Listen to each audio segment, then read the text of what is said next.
Welcome back. आज हम एक काफ़ी इम्पोर्टेंट सा हमारा टॉपिक है जो ऑपरेटिंग सिस्टम का ये आपका टॉपिक है, डिस्कस करेंगे। ठीक है, जैसा आपको यहाँ पे दिखाई भी दे रहा है कि हमारा टॉपिक का नाम क्या है, Bernstein's condition. Bernstein condition in operating system और Bernstein condition for detection of parallelism, ये इसके टॉपिक के हमारे दो नाम है। अब चलिए देखते हैं कि ये एक्चुअली में बर्नस्टेन कंडीशन होती क्या है। वैसे तो हमने ऑपरेटिंग सिस्टम के जितने भी बेसिक हमारे टॉपिक होते हैं इंपॉर्टेंट, वो सब हम ऑलरेडी डिस्कस कर चुके हैं। अब यहाँ पे एक ये कंडीशन है कि बर्नस्टेन कंडीशन क्या होती है। तो यहाँ पे देखो, अगर जैसे हमें नाम से पता चल रहा है कि यहाँ पे जो टॉपिक का नेम हमारा है कि Bernstein condition for detection of parallelism, it means ये जो कंडीशन है इसको हम पैरेलल प्रोग्रामिंग में यूज करते हैं। जैसे मैंने आपको ऑपरेटिंग सिस्टम में कॉन्करेंसी कंट्रोल करवाया था, रेस कंडीशंस के बारे में मैंने आपको बताया था कि वो सब क्या होती है, तो एक बार वो देख लेना। ठीक है, वहां पे हमने सीमाफोर के बारे में भी डिस्कस किया था। तो अब उसी से थोड़ा सा रिलेटेड हमारा ये टॉपिक है। कहाँ पे यूज हो रहा है, ये हमारा यूज होता है पैरेलल प्रोग्रामिंग में। अब पैरेलल प्रोग्रामिंग का मतलब क्या है कि जो इसका बेसिक सा कॉन्सेप्ट क्या रहेगा कि फॉर एग्जांपल आपके पास टू कंडीशंस है, टू स्टेटमेंट्स है। फॉर एग्जांपल हमारे पास क्या है, टू इंस्ट्रक्शंस है, एंड देन हमें ये चेक करना है कि वो टू इंस्ट्रक्शंस पैरेलली एग्जीक्यूट कर सकते हैं या नहीं, कॉन्करेंटली।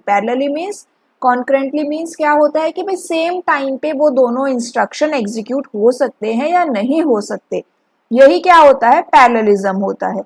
तो यही जो चीज है, यही जो बात है कि भाई दोनों की पैरेललिज्म को, दोनों की कॉन्करेंसी को हम यहाँ पे चेक कर रहे हैं कि वो एग्जीक्यूट हो सकते हैं या नहीं सेम टाइम पे, वही आपके यहाँ पे बर्नस्टेन कंडीशन होती है। बर्नस्टेन कंडीशन इसी को चेक करती है कि दोनों स्टेटमेंट एक साथ एग्जीक्यूट हो सकती है या नहीं हो सकती। तो जो बर्नस्टेन कंडीशन है ये 3 रूल्स देते हैं। पहली बात तो ये बर्नस्टेन कंडीशन दी किसने थी, तो ये आपकी A.J. बर्नस्टेन है जिन्होंने ये दिया था। ठीक है, अब जो हमारे पैरेलली जो इंस्ट्रक्शंस एग्जीक्यूट होते हैं ना, वो क्या होते हैं, वो इंस्ट्रक्शंस आपके कंट्रोल डिपेंडेंट भी हो सकते हैं, डेटा डिपेंडेंट भी हो सकते हैं, रिसोर्स डिपेंडेंट भी हो सकते हैं। मीन्स कि भाई वो पैरेलली एग्जीक्यूट हो रहे हैं लेकिन उनके डिपेंडेंसी डिफरेंट है। देन ये जो बर्नस्टेन कंडीशन है ना, इसमें केवल डेटा डिपेंडेंसी को यहाँ पे कंसीडर किया गया था। तो जब आपके पास जो डेटा है जो चेंज हो रहा है सेम टाइम पे, वो एग्जीक्यूट हो सकता है या नहीं सेम टाइम पे, वो हम यहाँ पे चेक करते हैं। तो कंफ्यूजन वाला कोई यहाँ पे बात नहीं है। सिंपल सी बात ये है कि जो बर्नस्टेन कंडीशंस है इसके अंदर हमारे पास कुछ रूल्स होते हैं जो कि आपके A.J. बर्नस्टेन ने दिए हैं, एंड उन रूल्स की हेल्प से हम ये चेक करेंगे कि टू इंस्ट्रक्शंस एक साथ एग्जीक्यूट हो सकते हैं या नहीं हो सकते। ठीक है, ये वन लाइन में बेसिक सा बर्नस्टेन कंडीशन का कॉन्सेप्ट है। अब अगर डिपेंडेंसी की बात करें तो बर्नस्टेन कंडीशन में डेटा डिपेंडेंसी को कंसीडर किया जाता है। ठीक है, एग्जाम्पल भी हम देखेंगे।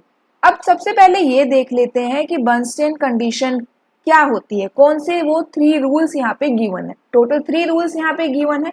अब चलिए उन 3 रूल्स की हम यहाँ पे बात करेंगे। अब यहाँ पे देखो, ये जो स्टेटमेंट मैं आपको बता रही हूँ कि भाई टू स्टेटमेंट्स क्या है, Bernstein conditions are the conditions applied on two statements S1 and S2 that are to be executed in the processor। हमारे पास 2 स्टेटमेंट है S1 एंड S2 जिनको एग्जीक्यूट किया जा रहा है प्रोसेसर में।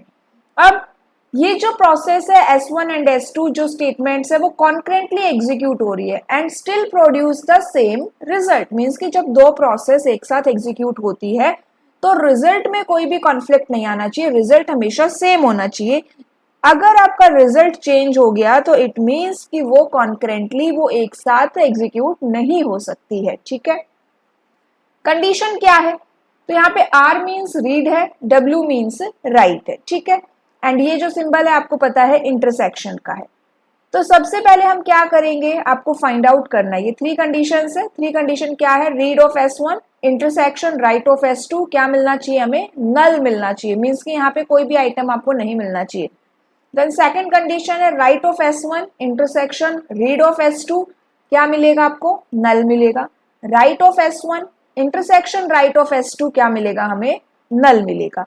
अगर आपको इन किसी भी कंडीशन में नल वैल्यू नहीं मिलती है, इट मीन्स वो कॉन्करेंटली एग्जीक्यूट नहीं हो सकते। एंड अगर तीनों कंडीशंस में आपको नल वैल्यू मिल रही है तो वो कॉन्करेंटली एग्जीक्यूट हो सकते हैं एंड सेम रिजल्ट को प्रोड्यूस करेंगे। तो ये कंडीशन हो गई। कंडीशन क्या है, read of S1 intersection right of S2, right of S1 intersection read of S2, right of S1 intersection right of S2। तो कुल मिला के पहले आपको क्या फाइंड आउट करना है, read of S1 and then right of S1, then S2 का भी हम read of S2 find out करेंगे and right of S2 find out करेंगे। उसके बाद आपको ये इंटरसेक्शंस निकालने हैं, ठीक है। इतना हो गया। अब यहाँ पे चलिए देखते हैं एग्जाम्पल कि भाई एग्जाम्पल कैसे सॉल्व करोगे आप। अब एग्जाम्पल क्या है, सबसे पहला एग्जाम्पल है कि हमारे पास टू स्टेटमेंट्स गिवन है। S1 है आपकी A is equals to x plus y, S2 है हमारी B is equals to z plus 1। Check whether two statements S1 and S2 satisfy Bernstein conditions. ठीक है, हमें ये चेक करना है कि वो सेटिस्फाई कर रही है या नहीं कर रही। तो सबसे पहले आप इनका रीड राइट निकालेंगे, ठीक है। अब रीड राइट आपका कैसे निकलेगा, देखो यहाँ पे सबसे पहले हम किसका रीड राइट निकालते हैं, S1 का निकालते हैं। तो यहाँ पे हमने लिखा रीड ऑफ S1। अब रीड ऑफ S1 क्या निकालेंगे, आपको S1 को क्या करना है, रीड करना है, ठीक है। तो यहाँ पे बात ध्यान में रखो कि जब आप रीड कर रहे हो A is equals to x plus y, अब आप रीड करेंगे तो यहाँ पे रीड क्या कर रहे हैं आप, यहाँ पे क्या है, यहाँ पे रीड करने के लिए आप एक बार चेक करके बताइए। तो यहाँ पे देखिए रीड आप क्या करोगे, इस इंस्ट्रक्शन में भी x की वैल्यू एंटर करवानी है, y की वैल्यू एंटर करवानी है, देन उसको एडिशन कर देना है। तो हमने x और y की वैल्यू को रीड किया, तो यहाँ पे हमने क्या किया है, x एंड y की वैल्यू को रीड कर लिया, ठीक है। देन जब आपने रीड कर लिया, अगर आप S1 स्टेटमेंट को राइट कर रहे हैं, क्या कर रहे हैं, राइट कर रहे हैं, तो रीड किया, रीड करने का मतलब है कि आप भाई जो भी स्टेटमेंट है वो इनपुट करवा रहे हैं, आपने इनपुट को रीड किया। एंड राइट करने का मतलब होता है कि आपने आउटपुट को स्टोर किया। तो जब x प्लस वाई को आपने ऐड कर लिया तो वो रिजल्ट कहाँ पे स्टोर हो गया, a में स्टोर हो गया। तो आउटपुट में आपको क्या मिला, a मिला। देन आप स्टोर किसको करोगे, a को स्टोर करोगे। तो राइट में हम क्या करेंगे, यहाँ पे हमने a को राइट कर लिया, ठीक है, समझ आया।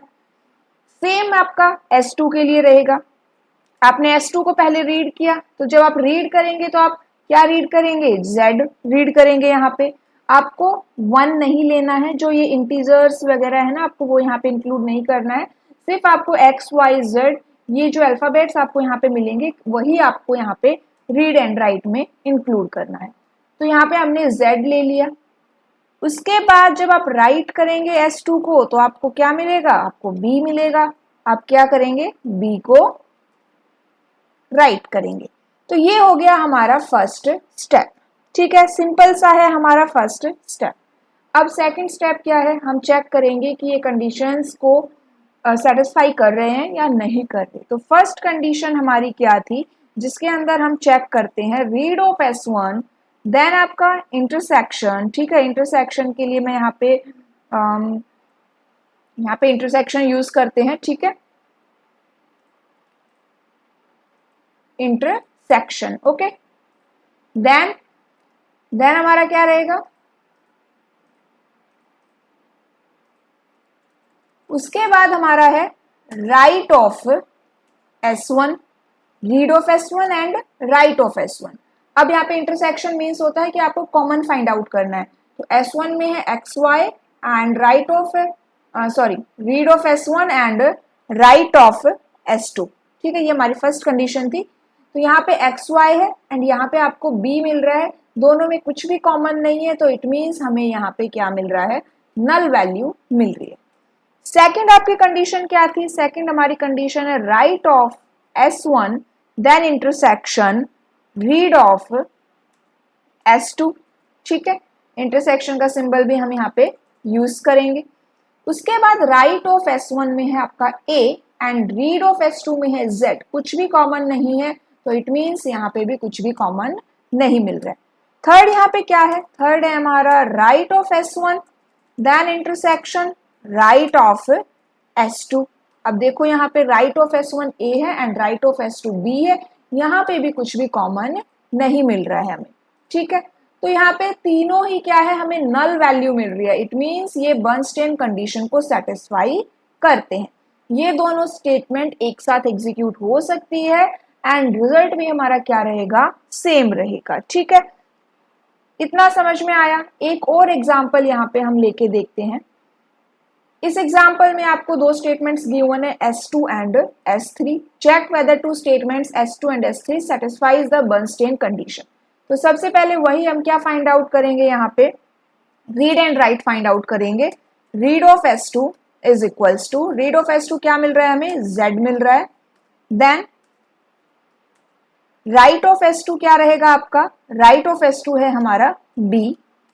उसके बाद है read of S3, read of S3 में क्या मिलेगा हमें, A एंड B।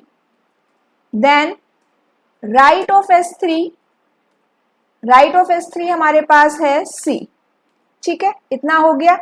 अब चलिए कंडीशंस को चेक कर लेते हैं। तो हमारी जो फर्स्ट कंडीशन है वो क्या है, intersection of read of S2 and right of S3, ठीक है। तो रीड ऑफ S2 क्या है आपका Z and right of S3 क्या है AB। कोई भी यहाँ पे कॉमन वैल्यू नहीं है तो ये हमें नल मिला। सेकंड हमें क्या मिला, right of S2 and read of S3।